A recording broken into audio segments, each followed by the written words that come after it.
Hey guys, it's me, Ego here. Hi. Hello. Do you guys often watch Korean beauty videos? When watching K-beauty videos, I sometimes hear beauty terms that are difficult to explain, so I'll make it easier for you to understand. I'll explain it as much detail as possible and let you know when and how to use it. First of all, words that are often used in skincare. When talking about formulation, application, and finish, it seems that the expressions in Korean and English are sometimes different. 물다.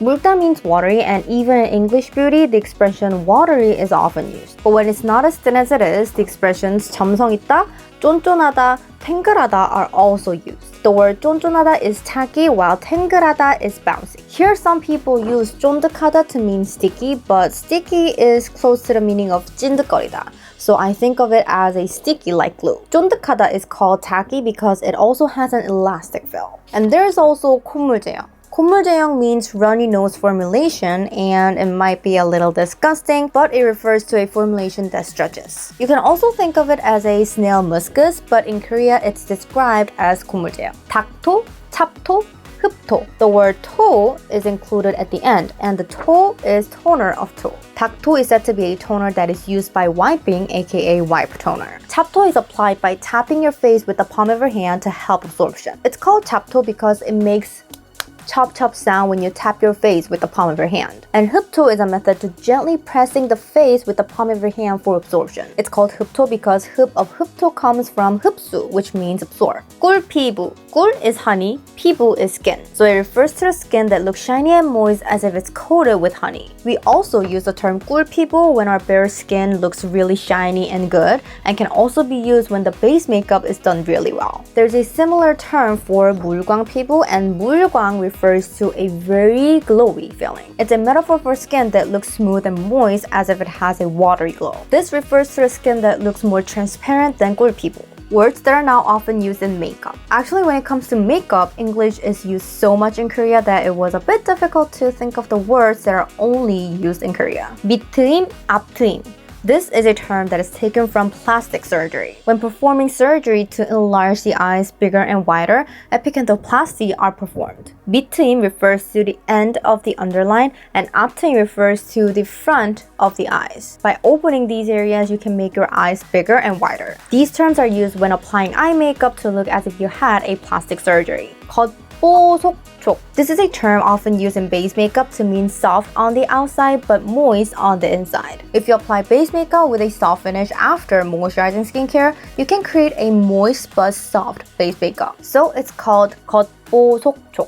속광. It feels similar to 겉보속촉, but it means that it shines from the inside. 속 is inside and 광 is glow. Even if you use moist base makeup, the feeling that your skin appears to be glowing transparently is called 속광. 뽀용하다. This word is used a lot these days. 뽀용 is a combination of the words fluffy and soft. To use an analog, the word 뽀용하다 often expresses the feeling of a blurred pastel. 뽀용하다 is often used not only in makeup but also when expressing colors. 청초하다. If translated directly to English, it means neat.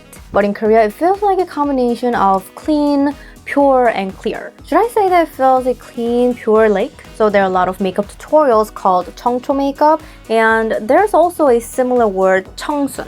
But 청순 feels a bit warmer and more mature than 청초. 울먹 makeup. 울먹 means feeling like you're about to cry. I think a lot of people do it because they say that it can have the effect that you can shake somebody's heart by applying 울먹 makeup. You can also use this 울먹 word in, daily life. Like, for example, a kid tries to start crying. You can say 울먹거리지 마, which means don't start crying. 꾸안꾸, 꾸안꾸. 꾸안꾸 means putting on makeup, but it looks so natural that it looks like you're not putting on makeup. It's really, really, really, really natural, but it looks pretty. You can also use this word in fashion, like 꾸안꾸 fashion, 꾸안꾸 look, like that. And there's also 토끼 혈입. 토끼 혈입, which is very popular in Korea these days. 토끼 means rabbit, 혀 means tongue, and lip means lip product. Rabbit tongue lip.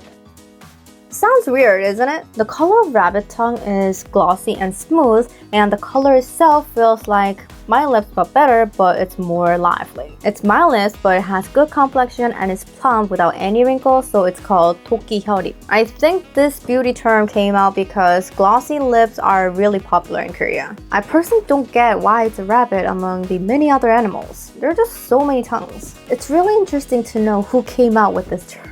Aside from that, that is a word that is often used in skincare, makeup, and all beauty products. Just add blah blah 템. For example, there are 추천템, 인생템, 찐템, etc. Like here, 템 is the 템 of the item. So 추천템 is recommend item. 인생템 is life item in literal translation, but it sounds really strange, right? In Korea, 인생템 means I'll never find a product like this in my life and refers to a really well-made item that I would really like to recommend. I believe the English equivalent would be Holy Grail. And 찐템.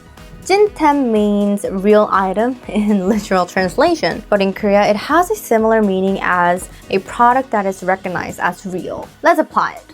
For example, if I regret after using an item, that becomes regret item, which is 후회템, because 후회 means regret. Did you get it? I want to teach you a lot of K-beauty terms, but when I tried to think about it, I couldn't think of any Korean.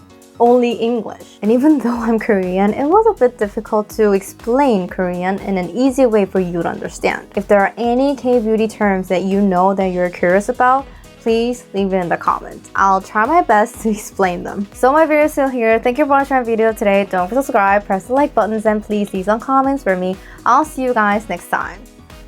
Bye-bye.